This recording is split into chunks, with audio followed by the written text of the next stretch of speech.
चला तर मुलांनो, आज आपण एकचल समीकरणामध्ये हा प्रश्न पाहूया.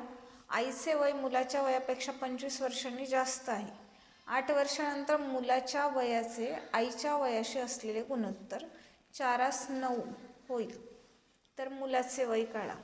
तर आपल्याला आईचं वय किंवा मुलाचं वय काहीच माहीत नाही आहे. तर आईचं वय मुलाच्या वयाच्या 25 वर्षांनी जास्त आहे. म्हणून आपण काय करू, मुलाचे वय x वर्ष मानू. x मानू.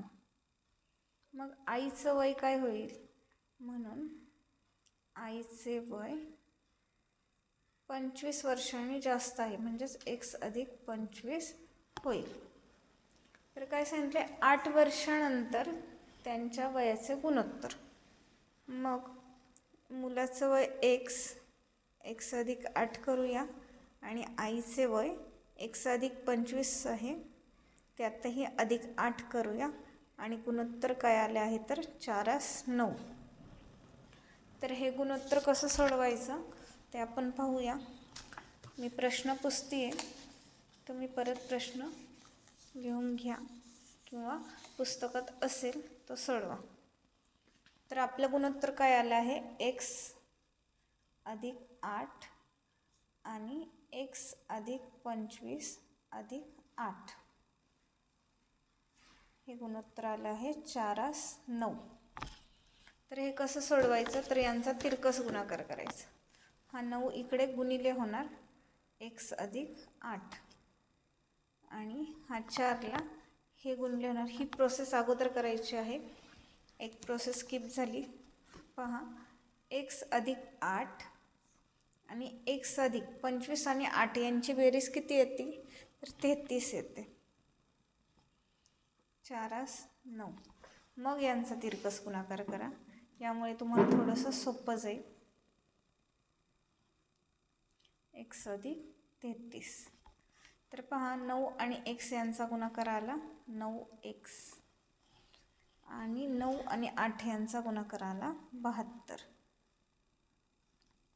तसेच 4 आणि x यांचा गुणाकार आला 4x आणि 4 गुणिले 33 यांचा गुणाकार आला. तुम्ही एका कच्च्या पेजवर करू शकता, मी डायरेक्ट करते. 3 चौक 12, हातचा आला 1, 3 चौक 12 1 13.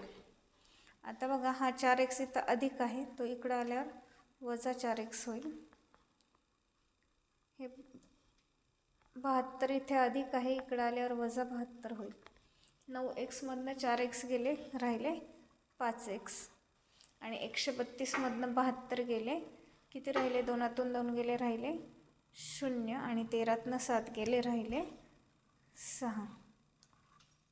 म्हणजे 60 हे उत्तर आपलं आलेलं आहे. आता पहा, हे 5 इथे गुणिले आहेत, ते पलीकडे जाऊन भागिले होणार, म्हणजे 60 भागिले 5 होईल. मग आपली एक्सची व्हॅल्यू किती आली तर 12 वर्षे. म्हणजेच मुलाचे वय किती आले आहे तर 12 वर्ष एवढे मुलाचे वय आले आहे.